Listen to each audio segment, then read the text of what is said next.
Halo semuanya, Assalamualaikum warahmatullahi wabarakatuh. Perkenalkan, nama saya Disti Rizkyana Putri, merupakan mahasiswi program studi pendidikan matematika FKIP Universitas Sultan Ageng Tirtayasa, dan saya berasal dari Rangkas Bitung, Lebak, Banten. Pada kesempatan kali ini, izinkan saya membagikan video refleksi individu untuk penugasan LKM Pradasar untuk Angkatan 2025 FKIP Untirta dengan mengusung tema Aku, Pilihanku, dan Masa Depanku. Dalam proses kuliah, kita akan mendapatkan dua pilihan seperti tadi kasus Iwan dan juga Puspa. Titik kesalahan Iwan adalah karena ia pertama kali mengalami masa fase dikotomi atau bias berpikir, yang dimana ia terlalu nyaman pada organisasi yang ada di luar kampus sehingga ia beranggapan bahwa organisasi adalah satu-satunya kunci untuk sukses. Iwan kurang berpikir kritis, menunda banyak tugas, dan sehingga harus mengulang banyak mata kuliah hingga semester 14. Nah, sebaliknya, Puspa memberikan kita contoh nyata tentang prinsip keseimbangan. Sejak awal, Puspa sangat memprioritaskan utamanya adalah berkuliah,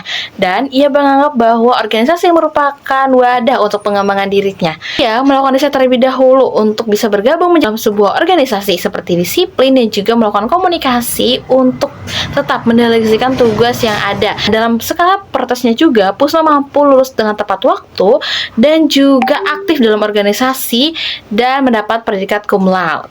Pelajaran berharga yang bisa saya ambil adalah organisasi bukanlah musuh akademik, dan akademik tidak boleh membatasi kita untuk berkembang. Kuncinya ada pada prioritas utama dan juga komitmen.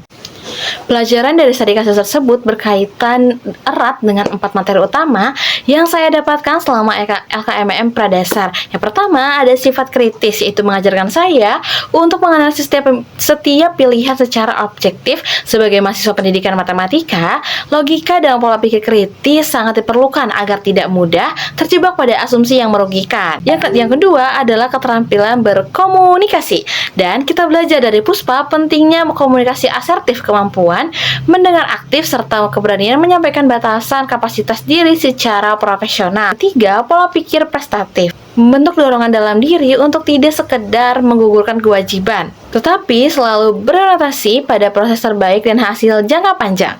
Dan yang terakhir atau keempat adalah pengenalan dan pengembangan diri, membantu saya memahami potensi, kelebihan, serta area yang perlu dilatihkan agar bisa membagi energi secara efektif antara tugas akademik dan juga tanggung jawab organisasi. Sebagai mahasiswi di jurusan pendidikan matematika FKIP Untirta, serta aktif di Himatika FKIP Untirta di Departemen Komunikasi dan Informasi, saya berkomitmen untuk memperhatikan manajemen waktu yang disiplin, menjaga prioritas utama pada akademik, serta memanfaatkan ruang organisasi sebagai ajang mengasah soft skill dan berkolaborasi. Target saya selama berkuliah adalah mempertahankan prestasi akademik yang memuaskan, berkontribusi nyata bagi organisasi dan alma mater, serta lulus dengan tepat waktu. Cita-cita saya adalah menjadi seorang pendidik yang inspiratif, berwawasan luas, serta mampu memberikan dampak positif bagi masyarakat. Karena pada akhirnya, perjalanan sebagai mahasiswa tidak ditentukan oleh bagaimana kita memulai, tetapi oleh keputusan yang kita ambil sepanjang prosesnya. Terima kasih. Wassalamualaikum warahmatullahi wabarakatuh. FKIP Untirta, Banten, Jawa Barat.